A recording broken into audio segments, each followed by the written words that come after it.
In today's video, I'm going to walk you through how you can get ridiculous returns on your Meta ads campaigns. I'm talking anywhere between 3x, 5x, 8x, even 10x return on ad spend. And it's likely going to be counterintuitive or counter to what people are saying in the marketplace. But I just want to share my experience. I've been in the business over 12 years in entrepreneurship and e-commerce, and I've worked with over 250 brands to help them scale after having co-founded an e-commerce business myself that does now 7 figures per year. And so how does this work? How does this happen? The way that we see the biggest returns or the biggest shift in returns is actually looking outside of Meta. All right, this sounds again counterintuitive, counterproductive, but this is just my experience. So we obviously have what we have within the ads manager, and we can of course grow and scale the ads in accordance with the actions that we take. And we, inside my program, use an SOS ads formula, which basically stands for set up. We need to set it up correctly. It's got to have the right objective, the right audiences. We then go to the O, which is optimize and manage. So obviously based on the performance, what's happened, what do the numbers mean? What do we do next?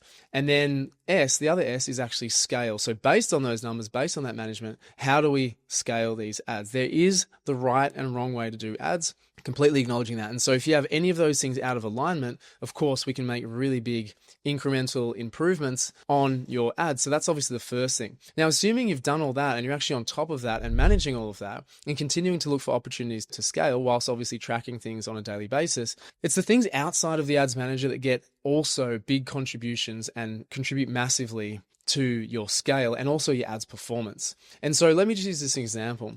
Several times, basically on a monthly basis, Karmic sees its ad performance at anywhere between, I would say, 6 to sort of 8, 9x return on ad spend. That's pretty good, obviously. It helps, obviously, having a higher price point, and it helps that we've got a lot of repeat customers. There's a lot of different factors in there that if you know Meta ads, you'll know what I'm talking about. If you don't stress. I'm just going to obviously tie it all in. So those ads kind of run on autopilot. We change things, obviously, here and there, and always testing things and obviously moving with shifts in seasons and obviously responses to ads and performance there as well. But when we send like an email campaign to the database with an offer and it generates sales, sales will go up 10 grand, 20 grand, 30 grand from that one direct email. Now, we know that that was why people took action. But if we go back and look at the Meta ads account on the same day or during the same period, we will see also a really large jump in return on ad spend, right? It'll go from that 5x, let's use that as an example, to 10 or 15x in the same period. Now, was that because of ads? Well, not directly, right? It was actually because of the email. The straw that broke the camel's back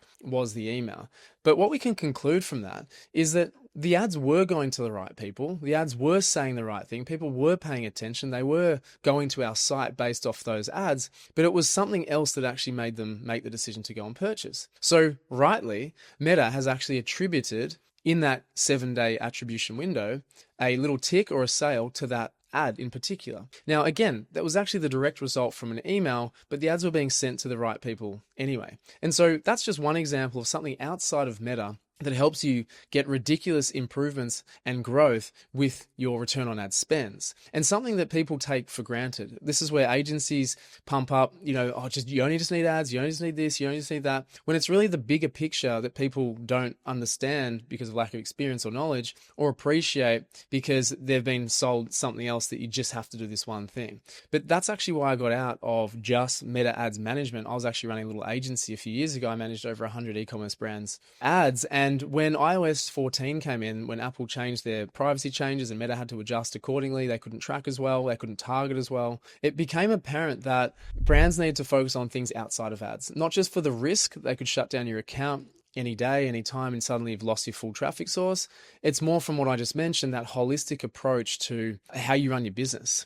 It's key channel risk, as I mentioned, but it's key channel attribution as well. It's really, really hard to scale with just ads. You can do it. Brands do it. And you see those ones, skyrocket, and that's fine. I've seen that in the flesh too. I've done that myself. But the ones that succeed longer term, they don't have to, rinse and repeat and change ads all the time, and they fatigue and they just lack results. The businesses that don't have to do that are doing other things outside of it. So I gave emails an example, but we have something called the marketing triangle. And basically anything to do with marketing, driving traffic is paid. So that's like Meta ads, your database, which is, as I said before, kind of emails, and then you've got organic as well. Now, all those things work hand in hand. They all intertwine and all contribute to dollars and sales at the end of the day. What contributes to what gets a person over the line? What journey do they take? It's anyone's guess a lot of the time. people will see in their Shopify data, when it comes to their sales attribution, you'll be able to see the number of sessions someone had on your site, the amount of touch points that they actually had. It was an ad, it was an email, it was a Google ad, it was an organic, search. So there's a lot of different factors at play when someone makes a purchase. And so again, it's really, really important, because going back to my first example there of sending the email and attributing to Meta, would they have bought if they hadn't have seen the Meta ad initially, right? Would they have bought if they didn't sign up to the email database? It's kind of irrelevant in the sense of what the end result was, as long as it got the result. It's more just the consciousness that we have to be everywhere all the time, as often as possible, in front of people's faces. People's attention is their highest form of currency in this day and age. And so my point with this entire video, as I've explained, is if you want to improve the performance of your ads, you sometimes have to look outside of your ads. When you've done everything you possibly can at that point in time, there's no point making this adjustment. In fact, that's going to be detrimental to the performance of your ads. And people, I see this, just obsess over them constantly. Even if they've got unlimited budget, they obsess over them constantly only to try and make percentage increases, right? But doing these other things and doing them well and focusing where you need to focus can 10x your performance overall. Okay. So I just want to bring this to your attention, because as I say, once people kind of realize that, once they stop obsessing so much over just Meta ads, scaling just Meta ads, they see the whole picture, they see the bigger picture, and then they're able to unlock basically hidden growth that has been there the entire time. They just haven't realized because they've been obsessing with getting the click-through rate to 0.25% more, or the ROAS up by another 0.5, when really it was sitting there all along. Just takes another outsider to basically say it and get that 10,000 foot view of the customer journey through experience and knowledge to realize that and actually take on it and actually make things a lot easier than what they've been finding this entire time. Okay, so I just wanted to bring that to your attention. As I say, the way that we've unlocked it through clients, through our program that I've done for myself, is to look outside of ads. It directly relates to it. And if you're getting a lift in performance from these outside things in your Meta ads, that's a telltale sign that, it's more than just the ads. The ads are performing their function, yes. And obviously they've been able to get the returns when I've done this XYZ activity outside of ads.